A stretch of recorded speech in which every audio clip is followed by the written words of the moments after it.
Hello കൂട്ടുകാരെ, എല്ലാവരും സുഖമായിരിക്കുന്നോ? നിങ്ങളുടെ നാട്ടിൽ മഴയൊക്കെ ഉണ്ടോ? ഞങ്ങളിവിടെ നല്ല മഴയാണ്. അപ്പോൾ രാവിലെ എണീറ്റപ്പോൾ നിങ്ങളെ ചെറിയതായിട്ടൊരു വീഡിയോ ഒക്കെ കാണിച്ചു തരാമെന്ന് ഓർത്തു കേട്ടോ. അപ്പോൾ നമ്മളുടെ റോസ് ഗാർഡൻ. അപ്പോൾ അതിൽ നല്ല മഴയൊക്കെ പെയ്ത് ഇങ്ങനെ സുന്ദരി കുട്ടികളായിട്ട് പൂക്കളും മൊട്ടായിട്ടും പൂവായിട്ടെല്ലാം വിരിഞ്ഞിങ്ങനെ നിൽക്കുന്നുണ്ട് കേട്ടോ. അപ്പോൾ ഇതൊരു വെറൈറ്റി റോസാണ് കേട്ടോ. ഇതിൽ ഒരു 18 മൊട്ട് വരെ ഉണ്ടായിട്ടുള്ള ഒരു കാലം ഉണ്ടായിരുന്നു. കഴിഞ്ഞ വർഷം ഇതിൽ 18 മൊട്ടുണ്ടായിരുന്നു. ഒറ്റ ഒരു തണ്ടിൽ തന്നെ 18 മൊട്ടുണ്ടായിരുന്നു കേട്ടോ. അപ്പോൾ അത് വിരിഞ്ഞിട്ട് അതിന് താങ്ങി നിർത്താനുള്ളൊരു ശേഷി പോലെയാണ് നമ്മൾ കമ്പൊക്കെ വെച്ച് കെട്ടി വെച്ചിട്ടുണ്ടായിരുന്നു കേട്ടോ. അപ്പോൾ അത്ര ഭംഗിയാണ് കാണാൻ, ചെറിയ മൊട്ടുകളായിട്ടും വലിയ മൊട്ടുകളായിട്ടൊക്കെ. ഇപ്പോൾ ഇതിലൊരു 5-6 മൊട്ട് വരെ ഒരു തണ്ടിലുണ്ടായിട്ടുണ്ട്.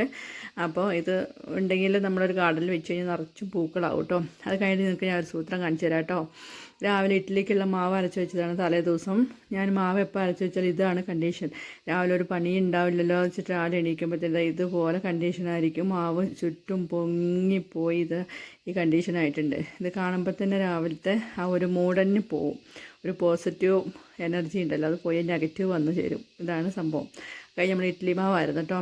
അപ്പോൾ നമുക്ക് രാവിലെ ഇഡ്ഡലി ഉണ്ടാക്കാമെന്ന് വിചാരിച്ചിട്ട് അപ്പോൾ നമ്മൾ വിറകടുപ്പിലാണ് കേട്ടോ ഇഡ്ഡലി ചോറ് ഇതൊക്കെ വെക്കാറ്. പിന്നെ ഞാനൊരു രഹസ്യം കൂടെ പറയാം. ഞാനൊരു ഗ്യാസൊക്കെ സേവ് ചെയ്യുന്ന ഒരാളാണ് കേട്ടോ. ഞാനൊരു 9 മന്തെങ്കിലും നമുക്കിവിടെ വിറകൊക്കെ അത്യാവശ്യം ഉള്ളതുകൊണ്ട് നമ്മൾ അടുപ്പിൽ തന്നെയാണ് അധികം വെക്കാൽ. തോരന് അങ്ങനെ എന്തെങ്കിലുമൊക്കെ ആണെങ്കിൽ നമ്മൾ ചെറുതായിട്ടുള്ള സംഭവങ്ങളൊക്കെ നമ്മൾ ഗ്യാസിലും കറണ്ട് അടുപ്പിലായിട്ട് വെക്കും. അല്ലാത്തതൊക്കെ നമ്മൾ ഈ വിറകടുപ്പിലാണ് കേട്ടോ വെക്കാറ്. അപ്പോൾ അത് ആദ്യത്തെ ട്രിപ്പ് ഉണ്ടാക്കിയിട്ടില്ല, രണ്ടാമത്തേത് ഒഴിച്ചുകൊണ്ടിരിക്കണു. മോളൂട്ടിക്ക് അപ്പം സ്കൂളിലേക്ക് ഉണ്ടാകാൻ ഇഡ്ഡലി മതിയെന്ന് പറഞ്ഞുകൊണ്ടിരിക്കണു. അപ്പോൾ ഇഡ്ഡലി ഉണ്ടാക്കാമെന്ന് ഓർത്തു. അപ്പോൾ ഇതാണ് നമ്മൾ വിറകടുപ്പ് കേട്ടോ. അപ്പോൾ ഇതിലാണ് രാവിലെ എണീറ്റിട്ട് ഉണ്ടാക്കൽ. അപ്പോൾ മാവ് മൊത്തം പൊങ്ങിപ്പോയിട്ട് അപ്പോൾ ഞാൻ വിചാരിച്ച് ഇഡ്ഡലി നന്നാവുമല്ലേന്ന്. പക്ഷേ നല്ല സോഫ്റ്റ് ഇഡ്ഡലി ആയിരുന്നു കേട്ടോ. ചിലപ്പോൾ മാവ് നല്ല പൊങ്ങിപ്പോയി കഴിഞ്ഞിട്ടുണ്ടെങ്കിൽ അത് ചിലപ്പോൾ ശരി ഇങ്ങനെ ആയി പൊട്ടിപ്പോവും, ചിലപ്പോൾ പൊങ്ങി വരില്ല. അപ്പോൾ എന്താ കുഴപ്പമില്ല, നല്ല സോഫ്റ്റ് നല്ല സ്മൂത്തായിട്ടുള്ള മുല്ലപ്പൂ പോലത്തെ ഇഡ്ഡലിയാണ് കേട്ടോ. എല്ലാവരും വായോ കഴിക്കാൻ. പിന്നെ ഇതാ നമ്മുടെ ചട്നി ഉണ്ടാക്കാൻ, തേങ്ങ ചട്നി ഉണ്ടാക്കാൻ വേണ്ടിയിട്ട് പാൻ അടുപ്പത്ത് വെച്ചു. പിന്നെ എണ്ണയൊക്കെ ഒഴിച്ചു. ആസ് യൂഷ്വൽ എല്ലാവർക്കും അറിയാവുന്ന പോലത്തെ സംഭവം തന്നെയാണ്. എണ്ണ ഒഴിച്ചു, കടുക് ഇട്ടു, കരിവേപ്പില ഇട്ടു. പിന്നെ നമ്മൾ തേങ്ങയും പൊട്ടുകടലയും ഒരു കുഞ്ഞുള്ളി ഉണ്ടല്ലോ, അതിൻ്റെ ഒരു ചെറിയ പീസും കൂടി ഇട്ടിട്ട് നല്ല തേങ്ങ അരച്ച് വെച്ചിട്ടുണ്ട്. കടുകെല്ലാം വറുത്തതിന് ശേഷം നമ്മളതിലേക്ക് ഇട്ടിട്ട് തിളച്ച് പോകരുത് കേട്ടോ. നമ്മൾ ചട്നി ഉണ്ടാക്കുമ്പോൾ തിളച്ച് പോയി കഴിഞ്ഞാൽ പിന്നെ നമ്മൾ ഈ തൈരൊക്കെ പിന്നെ പിരിഞ്ഞു പോയ പോലെ, പാല് പിരിഞ്ഞു പോയ പോലെയുള്ളൊരവസ്ഥയാവും. അപ്പോൾ നമ്മൾ തിള വരാൻ പാകത്തിനാകുമ്പോഴത്തേനും ഓഫാക്കി വെക്കണം കേട്ടോ. അപ്പം നമ്മളിവിടെ കരിവേപ്പിലയൊക്കെ പിന്നെ ഫ്രഷുള്ള അത് നമ്മൾ പറമ്പിൽ നിന്ന് പറിച്ചെടുക്കാൻ കിട്ടുന്ന കേട്ടോ.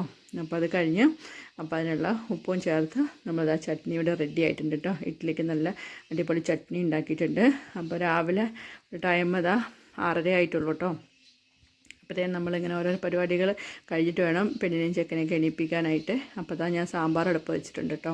അപ്പോൾ അതിൻ്റെ വിസിൽ കുക്കറിൻ്റെ അടുപ്പൊന്ന് തുറന്ന് നോക്കുമ്പോഴത്തേനും അത് നല്ല വെന്തതായി കിടക്കേണ്ട. അപ്പോൾ നമ്മൾ അതും കൂടെ ഒന്ന് കടുക് വറുക്കാമെന്ന് ഓർത്തു. നമ്മളത് ചട്ടിയിലേക്ക് എണ്ണ ഒഴിച്ചു, കടുക് ഇട്ടു, ഉലുവായും ഇട്ടു, കരിവേപ്പില ഇട്ടിട്ടുണ്ട്. പിന്നെ വെളുത്തുള്ളി ചതച്ചതും ഇട്ട് കഴിഞ്ഞ് കേട്ടോ. അത് കഴിഞ്ഞതിന് ശേഷം നമുക്ക് ഇച്ചിരി മല്ലിപ്പൊടിയും മുളക് പൊടിയും ഇച്ചിരി സാമ്പാർ പൊടിയും കൂടെ ഇട്ടിട്ട് നല്ലപോലെ ഒന്ന് ഇളക്കണം. പിന്നെ ഇച്ചിരി പുളി പിഴിഞ്ഞൊഴിക്കും കേട്ടോ. നമ്മളിവിടെ ഇച്ചിരി പുളി പിഴിഞ്ഞൊഴിക്കും സാമ്പാറിന്. ഇച്ചിരി അതും കൂടെ ഒഴിച്ചിട്ട് അപ്പോൾ നമ്മൾ അടിപൊളി സാമ്പാർ റെഡി ആയിക്കൊണ്ടിരിക്കണു. പിന്നെ നമ്മൾ തമിഴ്നാട് സ്റ്റൈൽ എന്ന് പറയുന്നത് ഇച്ചിരി മല്ലിത്തല ഇടും കേട്ടോ. അത് കേരളത്തിൽ ആ സൈഡൊക്കെ ഇടുമെന്ന് എനിക്ക് അറിഞ്ഞുകൂടാ. ഇവിടെ സാമ്പാറിനും ചിക്കനൊക്കെ മട്ടനൊക്കെ നമ്മൾ മല്ലിത്തല കുറച്ചിടും കേട്ടോ. അപ്പോൾ മുളക് പൊടി മല്ലിപ്പൊടിയൊക്കെ ഇച്ചിരി ബ്രൗൺ കളറായതിനു ശേഷം നമ്മൾ ഇച്ചിരി പുളിവെള്ളം കൂടെ ഒഴിച്ച് സാമ്പാർ റെഡിയായി ഇങ്ങനെ ഇരിക്കേണ്ട കേട്ടോ. അപ്പോൾ സാമ്പാറും ചട്നിയും ഇഡ്ഡലിയും നമ്മൾ റെഡിയായി. അടുത്ത ചേട്ടായി കൊണ്ടുപോകാൻ ചോറും കറിയൊക്കെ ഉണ്ടാക്കണം. ചോറ് അടുപ്പത്തായിക്കൊണ്ടിരിക്കണം. അതിൻ്റെ ഇടയ്ക്ക് പെണ്ണ് ചെക്കൻ ആദ്യം എണീറ്റു. അപ്പുക്കുട്ടന് അമ്മുക്കുട്ടി എണീറ്റു. അമ്മുക്കുട്ടീന് ഇന്ന് എക്സാം ഉണ്ട്. അപ്പോൾ രാവിലെ കുറച്ച് നേരം പഠിപ്പിക്കണം. അപ്പോൾ എണീറ്റ് ഇങ്ങനെ വരുന്നു. പെട്ടെന്ന് ഇങ്ങനെ റെഡിയായി. ചില ദിവസം ഒരു മടിയാണ്, ഇന്ന് കുഴപ്പമൊന്നുമില്ല. ഉഷാറായിട്ട് അങ്ങനെ എണീറ്റ് വരുന്നുണ്ട് കേട്ടോ ആൾ. അത് അപ്പുക്കുട്ടനാണെങ്കിൽ നേരത്തെ എണീറ്റ് അവൻ്റെ മെയിൻ ബാക്കിൽ സെറ്റായിട്ടോ.